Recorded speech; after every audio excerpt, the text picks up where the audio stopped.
Module 9, Compliance, Risk and Resilience, part of the Airline Engineering Supply Chain Mastery course. 9.1, Regulatory Requirements. Part Traceability. In aviation, part traceability is not just a best practice, it is a critical safety and regulatory requirement. Every component used on an aircraft must be traceable back to its original manufacturer, including all intermediate transactions, repairs, and usage history. This chain of custody must be meticulously maintained and documented to prevent the use of counterfeit or unapproved parts, to enable rapid root cause analysis in case of component failure, and to comply with stringent airworthiness standards set by authorities like the FAA, EASA, or GCAA. To achieve traceability, airlines and MROs implement digital systems that assign unique identifiers, such as serialized barcodes or RFID tags, to each part. These identifiers are linked to digital records in maintenance and supply chain systems like AMOS or TRAX, where each movement, installation, removal, and maintenance event is logged. For example, if a hydraulic actuator is removed for overhaul, the system retains its full maintenance and flight history, links the removed unit to the incoming overhauled unit, and ensures that the release certificate, such as EASA Form 1 or FAA 8133, is validated before installation. Any break in this documentation chain could result in a regulatory breach, grounding of the aircraft, or worse, an in-flight incident. Airworthiness Directives, ADs, are mandatory safety notices issued by aviation authorities when a defect or unsafe condition is discovered in aircraft, engines, systems, or parts. These directives require operators to perform specific actions, which may include inspections, part replacements, or modifications, within defined timelines. Compliance with ADs is legally binding, and failure to do so can lead to severe penalties, loss of airworthiness certification, or safety risks. From a supply chain perspective, ADs can disrupt the planned maintenance and inventory cycle. The engineering and supply teams must immediately assess the fleet to identify affected serial numbers, locate or quarantine at-risk inventory, and urgently source compliant replacement parts. For example, if an AD is issued for a specific variant of turbine blades on Rolls-Royce Trent 700 engines due to a discovered fatigue failure mode, the supply chain must coordinate immediate procurement of new blades, reassign engineering capacity, and potentially charter flights to expedite delivery, often at high cost. Robust digital systems and supplier collaboration are crucial for meeting the tight compliance windows associated with ADs. Compliance doesn't end at sourcing or certification. It extends deep into how parts are stored and preserved. Many aviation components, particularly rubber-based items, adhesives, paints, and lubricants, are perishable. These materials have clearly defined shelf lives and may require controlled environments, such as specific temperature and humidity ranges, to maintain their chemical integrity. Using expired or improperly stored items can lead to catastrophic in-service failures. To maintain compliance, warehouse systems must rigorously manage inventory using FIFO, first in, first out principles, and real-time expiry tracking. Parts must be labeled with manufacturing dates, expiration dates, and storage instructions. For example, a batch of fuel tank sealant that expires in 90 days must be flagged by the system for priority usage or disposal. Storage areas must be equipped with environmental monitoring systems that log and alert deviations from required conditions. Non-conformities must be logged and reported for audit purposes, and expired parts should be quarantined automatically.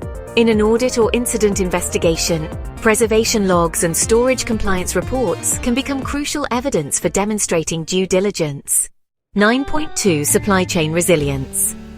A dual stocking strategy involves maintaining critical inventory at 2 or more locations to reduce the risk of supply disruption. In aviation, where aircraft on ground, AOG scenarios can cost upwards of $150,000 per day, having the right part available at the right time is crucial. By decentralizing inventory, airlines can ensure faster response times to operational bases, mitigate customs or border delays, and continue operations, even if one location becomes inaccessible. The strategy often includes a main hub, typically at the airline's base of operations, and 1 or more forward stocking locations near high-traffic airports or maintenance stations. For example, a Middle Eastern carrier might stock critical components in Doha and Frankfurt. If freight movement into Europe is disrupted due to weather or strikes, the airline can still service its aircraft from the Doha warehouse. This approach can also be supplemented by vendor-managed inventory or OEM pool agreements, where parts are stocked by the manufacturer but accessible to the airline under contract. Local versus global vendor dependencies. Supply chains that rely heavily on global suppliers expose themselves to lead time risks, geopolitical uncertainties, and logistical bottlenecks. On the other hand, local vendors may offer reduced delivery times, greater flexibility, and enhanced service, but often at higher unit costs and limited specialization. A resilient supply chain must strike the right balance between global and local sourcing. A strategic approach involves tiering suppliers by risk and criticality. Non-critical items may continue to be sourced globally for cost-effectiveness, while high-priority or high AOG risk components may be sourced locally or regionally. Additionally, qualifying alternative suppliers across different regions reduces reliance on any single geography. For instance, an airline may retain global contracts for avionics with suppliers in North America, while developing relationships with regional repair stations for nacelle repairs or interior components. This diversified sourcing model proved critical during COVID-19 when international logistics came to a halt. Local repair capabilities kept some airlines operating, while others faced extended grounding. Natural disaster and geopolitical risk planning. The aviation industry operates within a global network that is highly vulnerable to external shocks ranging from natural disasters like earthquakes and hurricanes to geopolitical disruptions such as wars, trade sanctions, or pandemics. These events can halt production, disrupt shipping lanes, destabilize currencies, or lead to regulatory changes overnight. To build resilience, supply chain teams must continuously assess and map risks. This includes identifying suppliers operating in high-risk regions, analyzing freight corridors, and understanding the political and economic health of countries involved in sourcing. Business continuity plans, BCPs, should be in place not only for the airline, but also extended to Tier 1 and Tier 2 suppliers. For example, if an earthquake affects a major sub-supplier in Japan, the BCP should allow for alternative sourcing through pre-approved vendors elsewhere. During the Russia-Ukraine conflict, airlines scrambled to replace titanium-based components and faced delays as upstream material suppliers were affected. Proactive planning, such as holding buffer stock of long lead time parts and monitoring geopolitical early warning indicators, can make the difference between disruption and continuity. 9.3 ESG and sustainability. Waste in an aviation supply chain is not limited to physical trash. It includes expired parts, unnecessary overhauls, redundant purchasing, and excess inventory. Waste reduction initiatives aim to improve resource efficiency, cut costs, and support environmental goals. Airlines can achieve this by implementing Lean and Six Sigma principles within their supply chain operations. Predictive analytics can be used to forecast demand more accurately, helping avoid overordering. Similarly, aging stock can be repurposed for training or secondary markets instead of being discarded. For example, an airline using condition-based monitoring might determine that a component historically replaced every 1,000 cycles can safely last 1,500 cycles.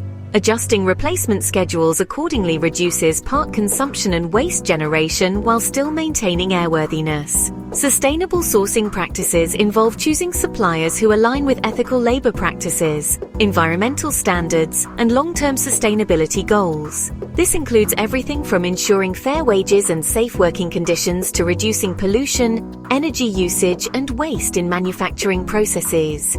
To ensure alignment, airlines conduct ESG audits, require suppliers to obtain sustainability certifications, such as ISO 14001, and embed ESG clauses into contracts. Sustainable sourcing also extends to material selection, such as avoiding conflict minerals or sourcing from renewable resources. For instance, an airline procuring lithium-ion batteries for portable ground equipment may specify that the cobalt used must be sourced from certified ethical mining operations. Airlines are also collaborating with OEMs to extend the life cycle of parts through repair, reuse, and recycling, reducing the need for virgin materials. CO2 impact of logistics. The logistics portion of an airline supply chain contributes significantly to its overall carbon footprint, especially when using air freight for expedited deliveries. While essential during AOG scenarios, air transport produces far more CO2 per kilogram than sea or land freight.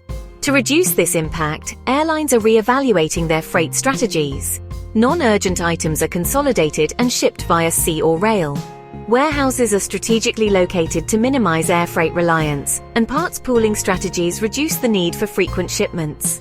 Additionally, some logistics providers offer carbon offset programs, allowing airlines to balance emissions through reforestation or renewable energy investments. For example, a major carrier that transitioned 60% of its base stock replenishment from weekly air shipments to bi-weekly consolidated sea freight saved nearly 800 metric tons of CO2 annually, while also cutting logistics costs. Transparent reporting of CO2 metrics and including emissions in total cost of ownership calculations are becoming best practices across the industry.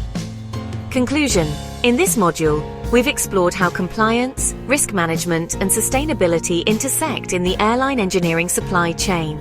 Regulatory compliance, through meticulous traceability, adherence to ADs, and preservation standards, is the foundation of safety and operational legality. Resilient strategies, such as dual stocking, supplier diversification, and geopolitical risk planning, ensure continuity in an increasingly volatile world. Finally, ESG practices, spanning waste reduction, sustainable sourcing, and low-emission logistics, position airlines as responsible stewards of both the skies and the planet. As supply chain leaders, embracing this triad of compliance, resilience, and sustainability is not optional. It is the blueprint for future-ready, responsible, and resilient operations.